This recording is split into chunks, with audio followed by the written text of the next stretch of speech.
Hello friends, तो आज हम कंट्रोल सिस्टम के कुछ न्यूमेरिकल सॉल्व करेंगे। फर्स्ट क्वेश्चन है the open loop DC gain of a unity negative feedback system with close loop transfer function s+4 divide by s² plus 7s+13। तो question में हमें open loop DC gain find out करना है, जिसका जो feedback है वो नेगेटिव फीडबैक है और हमें close loop system transfer function दिया गया है। तो फॉर्मूला होता है सबसे पहले नेगेटिव फीडबैक का, T S equal to G S H S divide by 1 + G S H S. तो जी एस क्या है, यहाँ पे हमारा ओपन लूप गेन है और टी एस क्या है, हमारा क्लोज लूप गेन है। एच एस क्या है, हमारा फीडबैक। तो फीडबैक क्या है, हमारा यूनिटी है, तो एच एस की वैल्यू 1 हो जाएगी। तो टी एस हो जाएगा G S divide by 1 + G S. तो जो टी एस है वो क्लोज लूप ट्रांसफर फंक्शन है और जो जी एस है वो ओपन लूप गेन है। तो हमें क्या दिया गया है, क्लोज लूप की वैल्यू दी गई है और जी एस हमें फाइंड आउट करना है, ओपन लूप डीसी गेन। उसके लिए हम क्या करेंगे, जी एस फाइंड आउट करेंगे। टी एस इसका क्रॉस मल्टीप्लाई हो जाएगा plus T S G S equal to G S. T S equal to G S minus T S G S. यहाँ से हम जी एस कॉमन ले लेंगे, 1 minus T S. तो जी एस इक्वल टू बचेगा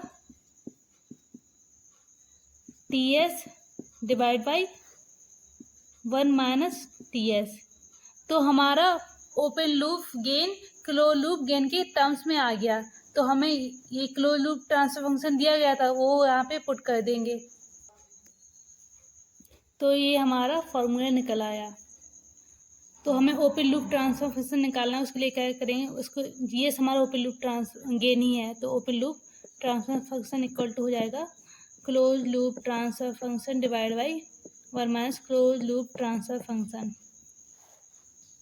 तो इसकी वैल्यू कितनी है, s+4 divide by s² plus 7s+13 divide by 1 minus s+4 divide by s² plus 7s+13।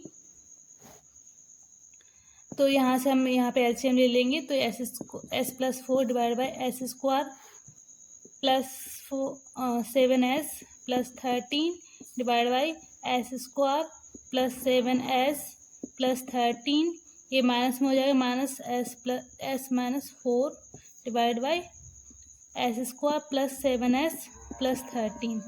तो ये से कैंसिल हो जाएगा, यहाँ पे बचेगा हमारा s+4 divide by s² plus 7s minus s 6s 13 minus 4 9। तो जब हमें डीसी गेन निकालना होता है तो एस की वैल्यू हम यहाँ पे 0 रख देते हैं। तो एस इक्वल टू 0 रखेंगे तो क्या बचेगा, 4 divide by 0 plus 6 into 0 plus 9, यानी कि 4/9। तो ऑप्शन डी हमारा इसका आ जाएगा। ये जो तरीका है वो बहुत ही लॉन्ग है, इसलिए इसका शॉर्ट फॉर्म होता है, जब भी हमें क्लोज लूप ट्रांसफर फंक्शन दिया गया हो और हमें ओपन लूप ट्रांसफर फंक्शन और उसकी गेन के बारे में पूछ रहा हो, तो सीधा हम पहले ओपन लूप ट्रांसफर फंक्शन निकाल सकते हैं। उसके सीधा फार्मूला होता है कि जो हमारा नॉमिनेटर होता है वो सेम रखेंगे, डिनोमिनेटर में से नॉमिनेटर की वैल्यू घटा देंगे। तो s² plus 7s+13 minus s minus 4।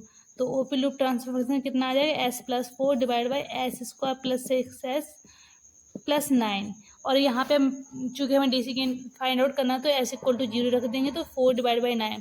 तो यहाँ डायरेक्ट हमारा 4 डिवाइड बाई 9 जल्दी आ जाएगा। तो ये हमारा शॉर्टकट फॉर्मूला होता है, मतलब हम शॉर्टकट वे में इसको सॉल्व कर सकते हैं। नेक्स्ट क्वेश्चन देखेंगे, T S equal to 9 divide by s² plus 4s+9। तो ये हमारा क्लोज लूप ट्रांसफर फंक्शन की इक्वेशन दी गई है। तो हमें natural frequency, zeta, damping frequency और डैम्पिंग फैक्टर फाइंड आउट करना है।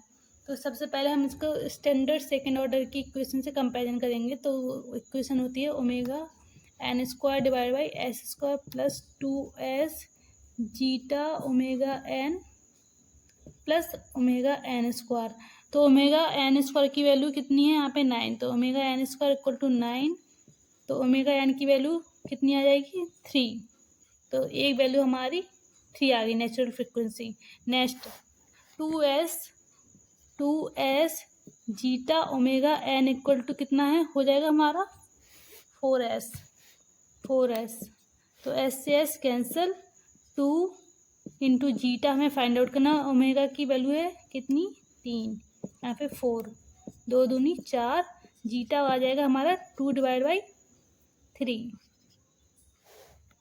यानी कि लगभग 3×18 0.6 और 3×18 तो जीटा की वैल्यू आ गई हमारी 0.6 और 2/3। ओमेगा डी कितना होता है हमारा, ओमेगा डी होता है हमारा ओमेगा एन अंडर में 1 माइनस जीटा स्क्वायर। तो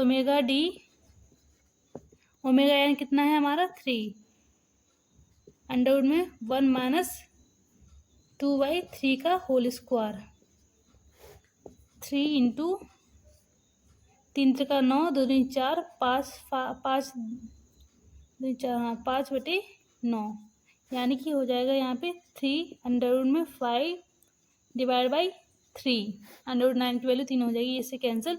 तो ओमेगा डी आ जाएगा हमारा अंडर में 5, लगभग 2 पॉइंट समथिंग कुछ आएगा, क्योंकि अंडर 4 की वैल्यू तो 2 होती है, तो हम इसको अंडर 5 लिख देते हैं। नेक्स्ट निकालेंगे हम अपना डैम्पिंग फैक्टर। तो इसका फॉर्मूला होता है जीटा ओमेगा एन। जीटा की वैल्यू कितनी आई हमारी, तो जीटा की वैल्यू आई है 2/3, ओमेगा एन कितना निकला था हमारा 3 से 3 कैंसिल, तो हमारा डैम्पिंग फैक्टर की वैल्यू आ गई 2। तो हमने देखा कि हमने एक इक्वेशन से काफ़ी omega N zeta omega D और अपना डैम्पिंग फैक्टर फाइंड आउट कर लिया। तो ऐसे ही मतलब सिंपल फार्मूले से हम अपने सारे मतलब वैल्यू जो भी हमसे पूछी गई हो वो हम पता कर सकते हैं, बस फार्मूले याद होने चाहिए। नेक्स्ट क्वेश्चन हम देखेंगे, find the value of centroid of given open loop transfer function GS equal to k into s+3 divide by s into s+1 into s+5। तो सबसे पहले हम इक्वेशन से देख सकते हैं कि हमारा नॉमिनेटर होता है वो हमारे नंबर ऑफ जीरोस को बताता है, और जो डिनोमिनेटर होता है वो नंबर ऑफ पोल्स को बताता है। तो हमारा जो नॉमिनेटर में एक टर्म्स है, यानी कि यहाँ पे एक जीरो है, तो हम जीरो को ड्रॉ कर देंगे एस प्लेन में, -3 पे -1 -2 -3 पे हमने एक जीरोस को रिप्रेजेंट कर दिया। अब पोल्स कहाँ पे, एक एस अकेला है यानी कि एक ओरिजिन पे पोल्स है, एक -1 पे पोल्स है और एक -5 पे पोल्स है, -4 -5। तो हमारे पास 3 पोल्स है, एक जीरो है। तो सेंट्रोइड का फॉर्मूला होता है सिग्मा मतलब टोटल नंबर ऑफ पोल्स का एडिशन। तो यहाँ पे पोल्स से अभी हम रिप्रेजेंट कर दें, यहाँ पे sigma 0 divide by total number of poles minus total number of zeros. तो यहाँ पे पोल का एडिशन करेंगे तो एक पोल कितने पे है, यहाँ पे -1 पे, एक पोल कितने पे 0 पे +3, एक पोल कितने पे -5 पे माइनस सिग्मा 0, टोटल 0 कितने पे -3 पे divide by number of poles कितने 3, नंबर ऑफ जीरोस कितने 1।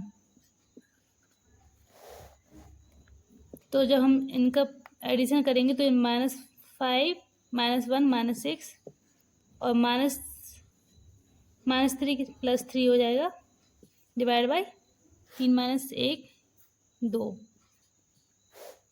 -6 +3 डिवाइड बाई 2, यानी कि -3/2 ये हमारी सिग्मा ए की सेंट्रोइड की वैल्यू आ गई।